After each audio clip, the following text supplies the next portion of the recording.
everyone, and welcome back to my craft room. Today we are jumping right into our card. We are making a slider card using Spooky Village from Fawn and this really cool die called Slide Over Maze, which is a fun interactive die to use like you do your other slider cards.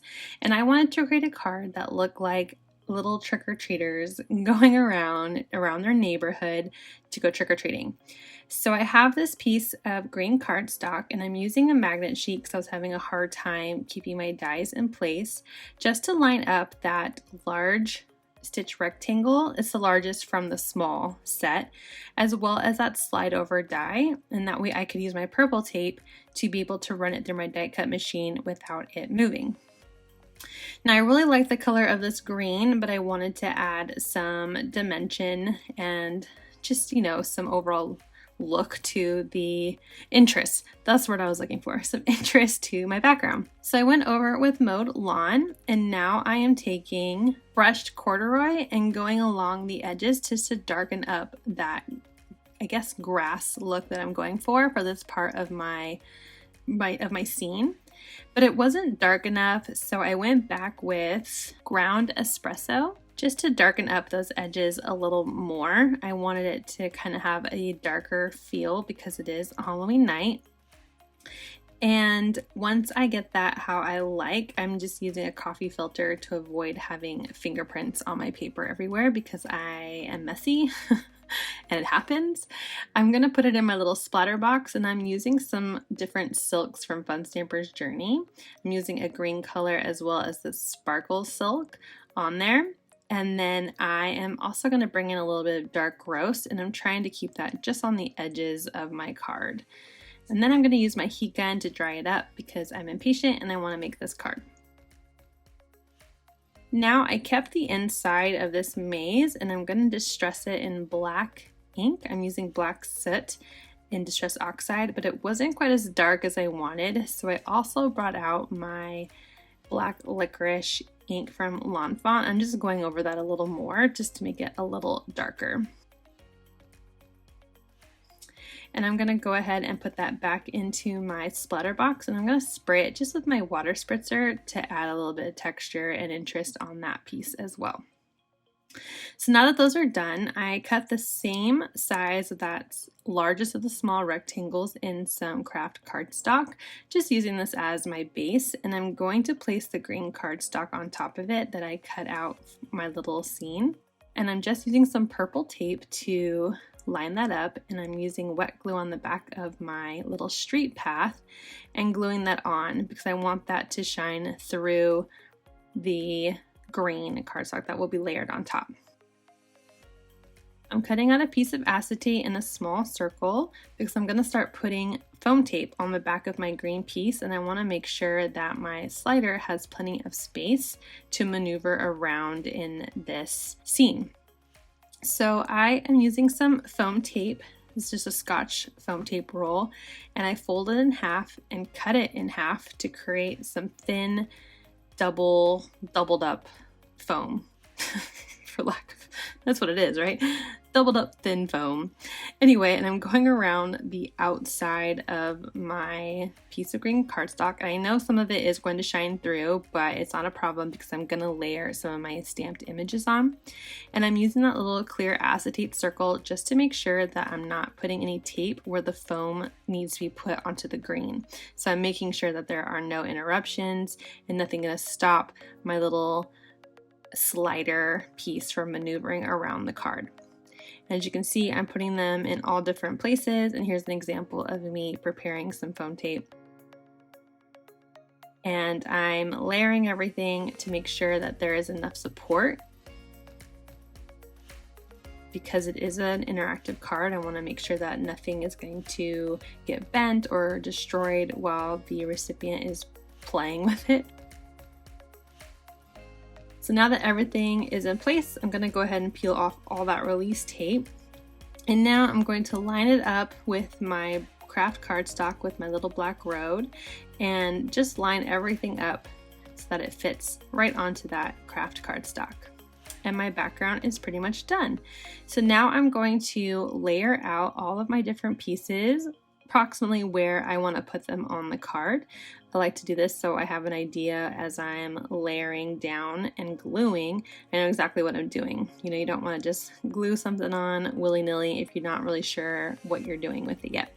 So I am putting all the different pieces on and figuring out where I want to put, you know, the trees and the houses, these clouds, and some of the fun elements like the graveyard and the pumpkins, and just really trying to find the best place for everything. So now that I have everything in place, I'm going to start gluing. So I'm using wet glue for any elements that I want to be just directly on the background, so things that look further away, like the clouds. Now it's kind of weird because the green's supposed to be like grass in the street and there's clouds, but I don't think you can really tell that. You know, it's supposed to be in the sky and it's not really in the sky, but that's okay. It's still cute and I like it. And I'm layering on this first haunted house with some foam dimensionals. I'm going to glue on the tree and the bat directly on with my wet glue.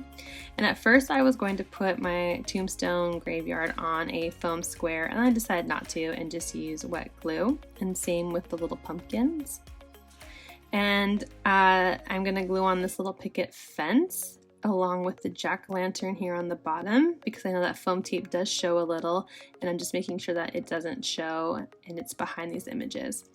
And at this point, oh, never mind. I'm gonna glue this tree down first, and I'm gonna pop up this house.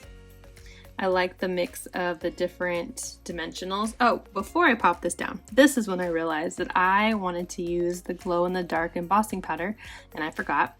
So I'm using my Versamark pen just to put on some ink, and it's a little dried out. It's kind of old.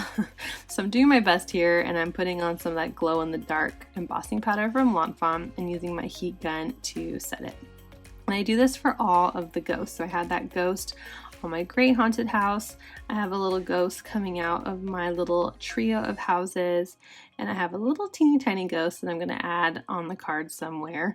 And again, using that Versamark pen and dipping it into the powder and using my heat gun to set that embossing powder. And I also had a ghost on that blue haunted house, so I'm going back and adding some to that. And again, using my heat gun, and because it's already glued on, I just want to make sure there was no residues, just using a fine brush to get off any extra powder. And I also, like I said, put the Versamark on the moon and emboss that as well. So now I can get back to putting everything back on. So again, I am layering some of my houses on with foam squares. Actually, I think all of the houses are on with foam squares. Everything else is glued on, again, to give it a little bit of depth. Now I'm putting the trio of houses on the bottom. Again, you can kind of see a little bit of that foam tape sticking out, so this will definitely hide that, and which is why I wasn't too worried, because I had a feeling that that was going to happen, and I knew that that trio of houses would cover that really well. And finally, I'm putting on the last haunted house, and I'm going to glue that little ghost coming out of, well, the only house that doesn't have a ghost. So putting that on, as well as this extra bat from the cute village set.